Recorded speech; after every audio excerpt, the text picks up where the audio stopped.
Assalamualaikum, hai sobat, ketemu lagi dalam Sobat History Channel. Dalam video kali ini, kita akan membahas tentang Kerajaan Samudra Pasai. Sebelum kita lanjut, jangan lupa subscribe dan tekan tombol notifikasinya ya, supaya kamu gak ketinggalan materi-materi selanjutnya. Kerajaan Samudra Pasai adalah kerajaan Islam pertama di Nusantara loh. Lantas, seperti apa sih keadaan pada saat itu? Untuk lebih jelasnya, yuk kita simak videonya.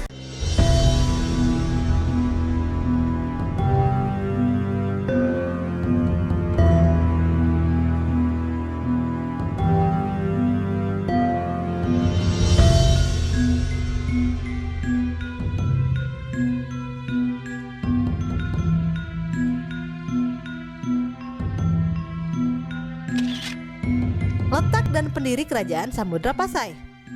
Kerajaan Samudra Pasai terletak di pesisir pantai utara Sumatera, kurang lebih di sekitar kota Lok Semawe dan Aceh Utara. Letaknya sangat strategis mengingat Selat Malaka merupakan jalur perdagangan internasional antara Cina dan India, sehingga Samudra Pasai berupaya untuk meningkatkan pengaruhnya dalam bidang perdagangan. Jatuhnya Malaka pada 1511 menjadi berkah bagi Pasai yang disinggahi pedagang Islam. Meskipun 10 tahun kemudian, Pasai juga akhirnya jatuh ke tangan Portugis. Pendiri Kerajaan Samudra Pasai adalah Marasilu yang bergelar Sultan Malik As-Saleh pada tahun 1267. Marasilu dicatat menggantikan penguasa yang sebelumnya telah ada. Namun, hikayat Raja-Raja Pasai dan Ibnu Battuta mencatat bahwa ialah raja pertama Kerajaan Samudra Pasai. Raja-Raja Kerajaan Samudra Pasai. Raja-raja yang memimpin Pasai selama 250 tahun berdiri. Selain nama-namanya, tidak banyak yang bisa diketahui tentang raja-raja Kerajaan Samudra Pasai, dikarenakan temuan yang tidak ada menjelaskan lebih detail. Di antaranya, 1. Sultan Malik As-Saleh. 2. Sultan Muhammad Malik Az-Zahir. 3. Sultan Mahmud Malik Az-Zahir. 4.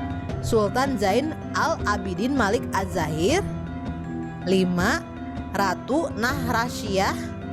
Nahrasyah adalah satu-satunya ratu yang pernah memimpin Samudra Pasai. Pada masa ini, Laksamana Cheng Ho mengunjungi Pasai sebanyak 3 kali pada tahun 1405, 1408, dan 1412. Berikut ini adalah raja-raja selanjutnya.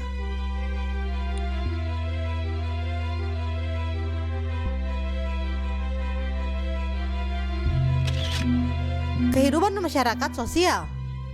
Kehidupan sosial masyarakat Kerajaan Samudra Pasai diatur menurut aturan-aturan dan hukum-hukum Islam. Dalam pelaksanaannya banyak terdapat persamaan dengan kehidupan sosial masyarakat di negeri Mesir maupun di Arab. Karena persamaan inilah sehingga daerah Aceh mendapat julukan daerah Serambi Mekah. Samudra Pasai juga membangun masjid dan pasar di tengah-tengah kota dan memagari sekeliling kotanya menggunakan kayu. Kehidupan politik. Kerajaan Samudra Pasai berdiri di antara masa jaya kerajaan Hindu di Jawa sampai dengan masuknya imperialisme barat. Posisinya yang sangat strategis di jalur perdagangan membuatnya menjadi sasaran perluasan pengaruh kekuasaan lainnya di Nusantara. Samudra Pasai pernah dikunjungi oleh Ibnu Battuta dan Laksamana Cheng Ho. Diserbu oleh Majapahit pada pertengahan abad ke-14 dan terakhir diserang oleh Portugis pada 1521. Kerajaan Samudra Pasai tidak diketahui memiliki armada perang yang begitu besar. Pasai memiliki pejabat-pejabat seperti menteri, syah bandar, dan kadi atau hakim yang bertugas menyelesaikan permasalahan-permasalahan hukum. Kerajaan Samudra Pasai menjalin hubungan dengan Perlak, Pendir, dan Malaka dalam berbagai urusan dagang dan politik. Kehidupan ekonomi. Pasai sebagai kota dagang di jalur internasional menjadi bandar bagi pedagang-pedagang Islam sehingga dari perekonomian masyarakatnya adalah pedagang. Kesultanan Pasai memiliki lada sebagai komoditas utama yang mendunia pada saat itu. Kerajaan mengeluarkan koin emas sebagai mata uang Pasai. Selain itu, masyarakat Pasai yang tinggal di wilayah yang bukan pesisir bertani dan beternak untuk kebutuhan konsumsi negara. Kehidupan budaya. Dari catatan Mahuan dan Tome Pires telah membandingkan dan menyebutkan bahwa sosial budaya masyarakat Pasai mirip dengan Malaka, seperti bahasa maupun tradisi pada upacara kelahiran, perkawinan, dan kematian. Kemungkinan kesamaan ini memudahkan penerimaan Islam di Malaka, dan hubungan yang akrab ini dipererat oleh adanya pernikahan antara Putri Pasai dengan Raja Malaka sebagaimana diceritakan dalam Sulalatus Salatin. Kerajaan Samudra Pasai juga berkembang sebagai penghasil karya tulis yang baik. Beberapa orang berhasil memanfaatkan huruf Arab yang dibawa oleh agama Islam untuk menulis karya mereka dalam bahasa Melayu, yang kemudian disebut dengan bahasa Jawi dan hurufnya disebut Arab Jawi.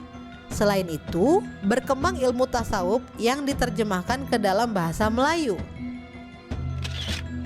Runtuhnya Samudra Pasai. Keruntuhan kerajaan Samudra Pasai disebabkan oleh serbuan Portugis pada tahun 1521.